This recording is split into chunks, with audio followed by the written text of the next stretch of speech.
Hello students. So today we are going to do graphical representation of motion. Graphical representation of motion. I hope you all are very familiar to the graph which is used in a cricket match, which is called bar graph. है ना? So bar graph. What does bar graph conveys to us? By looking the bar graph in a cricket match, you are very easily able to understand that graph. You know why? Because you have the knowledge of graphs. Okay. In bar graphs, on x-axis in a cricket match, overs are given, and on y-axis of the bar graph in that cricket match, runs are given. और आप क्या करते हो, उस graph को देखते ही समझ जाते हो कि वो बार ग्राफ क्या रिप्रेजेंट करता है कि किस ओवर में कितने रन्स आए हैं. Okay, so graphical representation is a very convenient method to understand many events, and now we are going to do some graphical representations in the context of motion. First one is distance time graph. Before doing distance time graph, we should understand what is graph. We should understand what is graph. Graph is a set of two perpendicular axes. Two perpendicular axes. That is, one is x-axis and second one is y-axis. Clear? And on x-axis we represent the independent quantity. Mostly on x-axis we represent the independent quantity, and on y-axis we represent the dependent quantity. Now there is a question arises, what are independent quantities and dependent quantities? Let us understand it by an example. At your home, the income source is your father. चाहे वो job करते हैं या business करते हैं, income कौन ला रहा है आपके लिए? आपके father. And your father is independent at your home and you are dependent of your father.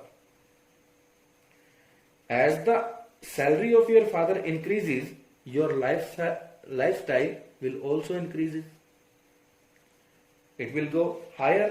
जैसे आपके फादर की इनकम इंक्रीज करती है तो आपका लाइफस्टाइल उस हिसाब से हायर हो जाता है.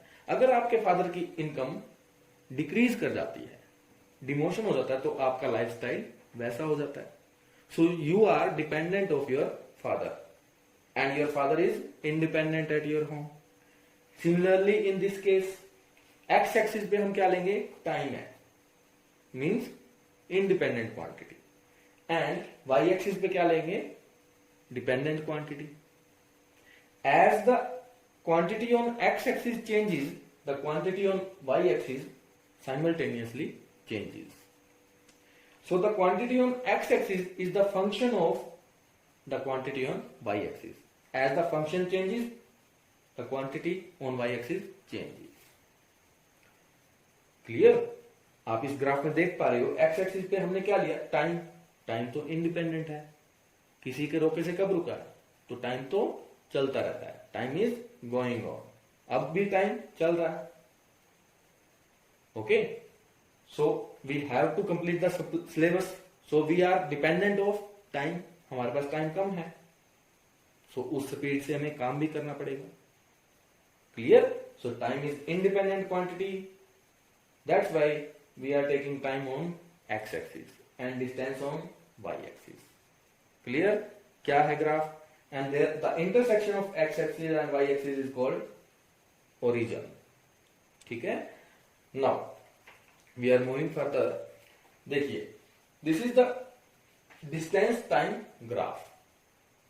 डिस्टेंस टाइम ग्राफ हो क्या रहा है इसमें? देखिए, ये है टाइम की एक्सिस, ये है डिस्टेंस की axis. As time goes on, as time increases, जैसे जैसे टाइम बढ़ रहा है, यहां पे क्या हो रहा है? साइमल्टेनियसली, फॉर एग्जाम्पल, एक कार ट्रेवल कर रही है और वो कार किसी टाइम पे यहां थी. जब वो कार यहां थी इंटरसेक्शन पे, तब टाइम भी जीरो था और डिस्टेंस ट्रेवल भी जीरो था. टाइम चलना शुरू हुआ, हमने घड़ी में देखा टाइम स्टार्ट हो गया और हमने गाड़ी भी स्टार्ट कर दी. टाइम चेंजेस टाइम इंक्रीज कर रहा है, चल रहा है, गाड़ी भी धीरे धीरे चल रही है। टाइम 10 मिनट पे पहुंचा, यहां पर पहुंच गया, गाड़ी भी यहां पहुंच गई है। अब देखिए, अगर मैं यहां से एक परपेंडिकुलर लाइन ड्रॉ करूं यहां पे, जैसे मैंने ये कर रखी है, ठीक है, तो अगर मैं यहां से एक परपेंडिकुलर लाइन ड्रॉ करूं और यहां से भी एक परपेंडिकुलर लाइन ड्रॉ करूं, तो इंटरसेक्शन कहां होगी उनकी, यहां पे। दैट मीन्स 10 मिनट के बाद गाड़ी कहां पहुंची, 5 किलोमीटर पे, और टाइम अभी भी चल रहा है, 20 मिनट्स हो गए। 20 मिनट्स के बाद गाड़ी पहुंच गई 10 पे, that is 10 kilometre. Distance is taken in kilometres and time is taken in minutes. 20 minutes के बाद मैंने एक परपेंडिकुलर लाइन ड्रॉ की और यहां से भी एक परपेंडिकुलर लाइन ड्रॉ की, इंटरसेक्शन कहां हुआ, यहां पे। दैट मीन्स 20 मिनट्स के बाद कार कितना ट्रेवल कर लेगी, 10 किलोमीटर। एंड देन 40 मिनट्स के बाद कार कितना ट्रेवल कर लेगी, 20 मिनट्स। हो क्या रहा है यहाँ पे, आपको याद होगा यूनिफॉर्म स्पीड की definition. A vehicle is said to be in uniform speed when it travels equal distances in equal interval of time. देखिए, equal distance in equal interval of time. जैसे जैसे टाइम बढ़ रहा है वैसे वैसे डिस्टेंस बढ़ रहा है। 20 मिनट्स का ड्यूरेशन, 20 मिनट्स का ड्यूरेशन, टाइम इक्वल है, ठीक है, इतनी ड्यूरेशन इसके इक्वल है, ये ड्यूरेशन इसके इक्वल है, और किलोमीटर्स 10 किलोमीटर हैं, इसमें भी 10 किलोमीटर हैं, फर्दर भी 10 किलोमीटर है। सो टाइम डिस्टेंस भी इक्वल है। सो ये ग्राफ किसके लिए है, यूनिफॉर्म स्पीड के लिए, ठीक है। अब देखते हैं 20 मिनट्स, आफ्टर 20 मिनट्स व्हीकल कहां होगा, 10 किलोमीटर। 40 मिनट्स के बाद व्हीकल कहां होगा, 20 किलोमीटर पे। 50 मिनट्स के बाद व्हीकल कहां होगा, 30 किलोमीटर। सॉरी, थोड़ा सा इसमें ग्राफ में चेंजेस आ गए हैं, बुक में ये प्रॉपर है 40 किलोमीटर के बाद व्हीकल कहां है, 30 किलोमीटर। 40 मिनट्स के बाद व्हीकल कहां है बुक में, 30 किलोमीटर। बट हम इस हिसाब से एक बार इसको समझते हैं, इसके अकॉर्डिंग ही चल रहे हैं हम। ओके, सो मैंने यहाँ पे 50 पे टाइम दे दिया T1, 50 पे मैंने मार्क कर दिया टाइम T1, और 50 मिनट्स के बाद टाइम क्या था, सॉरी डिस्टेंस कितना ट्रेवल कर चुकी थी गाड़ी, 30 किलोमीटर। हम इसे मान लेते हैं, चलो ये 40 पे था, 40 पे क्या है, T1, ओके, और 40 मिनट्स के बाद डिस्टेंस कितना ट्रेवल कर चुकी है गाड़ी, 30 किलोमीटर। देन उसके बाद फिर टाइम चला, टाइम आ गया 60 मिनट्स, मैंने मार्क कर दिया यहाँ पे T2, क्या मार्क कर दिया, T2। टाइम T2 पे गाड़ी कहां पहुंच चुकी है, 40 किलोमीटर ट्रेवल कर चुकी है। परपेंडिकुलर लाइन ड्रॉ की यहां से, परपेंडिकुलर लाइन ड्रॉ की यहां से, इंटरसेक्ट कहां हुई, B पे। सो कहां पहुंच गई है गाड़ी, B पे। Clear? So this is the time duration and this is distance travelled, okay.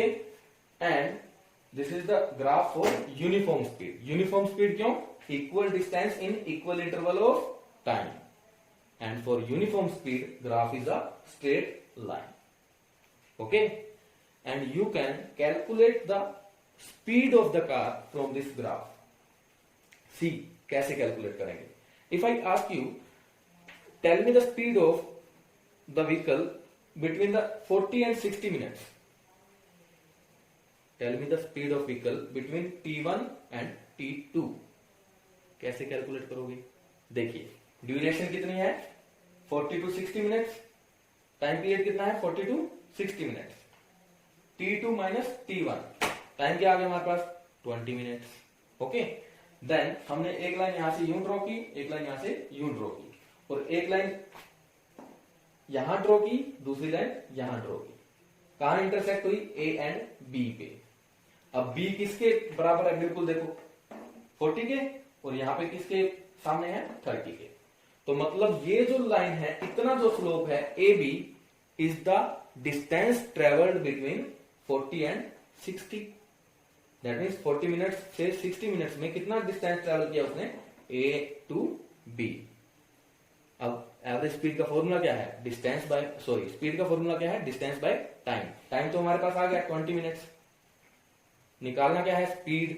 तो स्पीड के लिए टाइम तो आ गया, अब चाहिए क्या, डिस्टेंस भी चाहिए। तो डिस्टेंस देखते हैं, 60 मिनट्स पे गाड़ी कहां थी, S2 पे, दैट इज 40 पे। 40 मिनट्स पे गाड़ी कहां थी, S1 पे, दैट इज 30 पे। So S2 minus S1, T2 minus T1 is equal to 20 minutes. 20 minutes में गाड़ी कितना चली? S2 minus S1 is equal to 40 minus 30 that is 10 kilometre. So formula क्या है हमारे पास? Speed is equal to distance by में टाइम। डिस्टेंस कितना है हमारे पास? S2 minus S1 10 kilometre. Time कितना आया?